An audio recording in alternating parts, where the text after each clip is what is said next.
সাল্লাল্লাহু আলাইহি ওয়াসাল্লাম বলেছেন, চার শ্রেণীর মানুষ আছে, এদেরকে আমি সমানভাবে অভিশাপ দিলাম। কয় শ্রেণী? চার শ্রেণী। জাস্ট শুনে রাখেন হাদিসগুলা। আমি জানি এই বিশ্বে আপনি এই হাদিসগুলোর উপর ইমপ্লিমেন্টেশনে যেতে পারবেন না, এটা আমি বুঝি, কিন্তু আকীদা ঠিক থাকতে কি কোনো সমস্যা আছে? একটা মানুষ পাপ করে, জেনে করে যে হ্যাঁ আমি জানি এই কাজটা খারাপ, ঠিক আছে। আর একটা মানুষ মনে করে না এটা করলেও হয়, না করলেও হয়, কোনো সমস্যা নেই।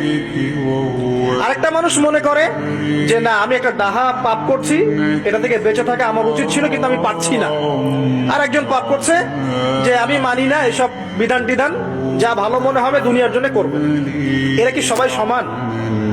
একজন মানুষ যে জানে যে এটা খারাপ কাজ কিন্তু বাধ্য হয়ে সে করতে হচ্ছে, সে ব্যক্তি তো ওর চেয়ে কিছুটা হলেও উত্তম নাকি যে ব্যক্তি বেধারসে পাপ করছে? আচ্ছা, ওই যে এক ছেলে বলেছিল আমাদেরকে মেসেজ করে যে আমি একটা মেয়েকে খুব ভালোবাসি হুজুর, তাকে বিয়ে করতে চাই, এখন ওই মেয়ের বাসার লোকজন রাজি হচ্ছে না।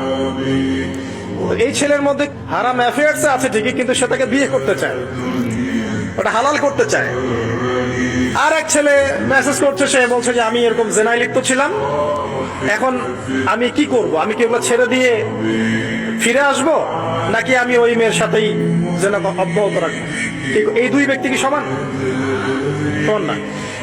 এটাই বোঝাচ্ছি আপনাদেরকে। দেখুন, চার শ্রেণী মানুষের কথা নবীজি বলেছেন। এক শ্রেণী হচ্ছে সেই ব্যক্তি যে নিজে সুদ খায়। কারা কারা খাই? এবার হাত উঠান, কারা কারা খান?